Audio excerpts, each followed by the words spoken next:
मुफ्त के वादों पर दिल्ली की सियासी बिसात भिज गई। रेवड़ी वाले दांव पर सियासी गलियारा तपने लगा। दिल्ली का दंगल जीतने के लिए, वोटरों को लुभाने के लिए, चुनावी रेस जीतने के लिए बीजेपी, आम आदमी पार्टी और कांग्रेस तीनों ने मुफ्त वाले वादों की भरमार लगा दी। आम आदमी पार्टी ने महिलाओं को 2100 रुपए देने का वादा किया तो बीजेपी ने 2500 रुपए देने की बात कही। वहीं कांग्रेस ने भी जीतने पर महिलाओं को 2500 रुपए प्रति महीना देने का ऐलान किया है। इसके लिए बुजुर्गों को आम आदमी पार्टी ने 2500 रुपए पेंशन देने का वादा किया है तो बीजेपी ने 3000 रुपए देने की बात की। हालांकि कांग्रेस की ओर से बुजुर्गों को लेकर अभी कोई घोषणा नहीं की गई है। इसके अलावा दिल्ली में युवाओं को लुभाने के लिए भी हर दल की ओर से पूरी कोशिश की जा रही है। आम आदमी पार्टी ने छात्रों को फ्री बस सर्विस का वादा किया। कांग्रेस ने कहा दिल्ली में जीते तो युवाओं को 8500 रुपए प्रति महीना अप्रेंटिसशिप के लिए देंगे। हालांकि बीजेपी ने युवाओं के लिए अभी तक पत्ते नहीं खोले हैं। लेकिन इन्हीं वादों पर दिल्ली का रण भीषण हो चला है। आरोपों के बाण तीखे हो गए हैं। दिल्ली के लोग कहते हैं कि जब योजना भी मिल रही है, फ्री बिजली भी मिल रही है, फ्री पानी भी मिल रहा है और फ्री बस भी मिल रही है और 2500 रुपया साथ मिल रहा है और 500 रुपये में सिलेंडर मिल रहा है, 21,000 रुपया जो हमारी बहनें प्रेग्नेंट उनको मिल रहा है और बुढ़ापा पेंशन भी शुरू हो रही है और विधवा पेंशन भी शुरू हो रही है। 10 लाख रुपए तक का लोगों का फ्री में इलाज हो रहा है। इलाज वहां हो रहा है जब केजरीवाल जी और अतिशी जी प्राइवेट अस्पताल में कराते हैं। उस अस्पताल में दिल्ली के लोगों का इलाज होगा। तो दिल्ली के लोग एक तरफा कहते हैं, माताएं बहनें कहती हैं हम तो मोदी जी को वोट डालेंगे, हम तो अब कमल को जिताएंगे। एक तरफ नरेंद्र मोदी जी के आपसे किए गए वचन को याद कर लीजिएगा और दूसरी तरफ ये किताब जरूर पढ़िएगा आप लोग। इसमें सब लिखा हुआ है। 15 लाख रुपए आपके खाते में पहुंच रहे हैं कि नहीं पहुंच रहे हैं। इसमें लिखा हुआ पक्का मकान 15 अगस्त 2022 तक कितने लोगों को मिला, नहीं मिला।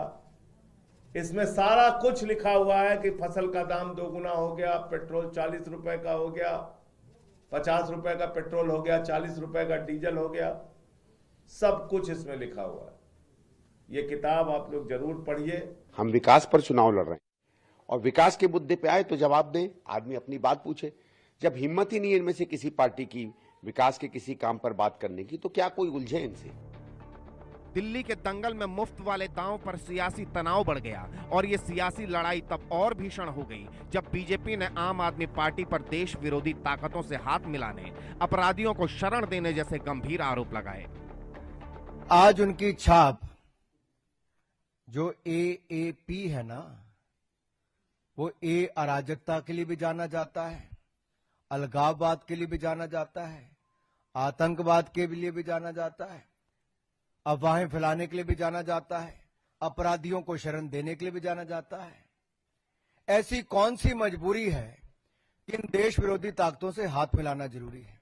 ये देशभक्ति पे बोलेंगे भाजपाई, देश के गद्दार जिन्होंने हमेशा देश के साथ गद्दारी किया। 10 साल में बांग्लादेशी घुसपैठियों को हिंदुस्तान के अलग अलग हिस्सों में बसाया। और कौन बोल रहा है गोली मारो छाप नेता, ये आके हमें देशभक्ति सिखाएंगे। ये अनुराग ठाकुर से हमें देशभक्ति सीखना है। तो इसलिए भारतीय जनता पार्टी और उनके पुरखों का इतिहास रहा। आईएसआई को बुलाया हिंदुस्तान में। इन्हीं आरोपों पर दिल्ली का सियासी माहौल गर्मा गया है और इन सब के बीच आम आदमी पार्टी को मात देने के लिए बीजेपी ने यूपी के मुखिया योगी आदित्यनाथ को चुनावी रण में उतारने का फैसला लिया है। 23 जनवरी को यूपी के सीएम योगी आदित्यनाथ दिल्ली के रण में उतरेंगे। योगी आदित्यनाथ पूर्वी और उत्तर पूर्वी दिल्ली में मुस्लिम बहुल इलाकों में जाएंगे। उनकी जनसभाएं विशेषकर मुस्लिम सीटों पर की जाएंगी। इनमें से कई सारे वो इलाके भी होंगे जहां से दिल्ली दंगों की शुरुआत हुई थी। बीजेपी ने सोची समझी रणनीति के तहत योगी को दिल्ली के सियासी कुरुक्षेत्र में उतारने का फैसला लिया है। बीजेपी के स्टार प्रचारक योगी दिल्ली में वही करेंगे जो उन्होंने हरियाणा और महाराष्ट्र में किया। लेकिन सवाल है कि योगी के चुनाव प्रचार से बीजेपी को कितना फायदा होगा। क्या हरियाणा और महाराष्ट्र की तरह दिल्ली में भी योगी का जादू चलेगा। Bureau report, India news.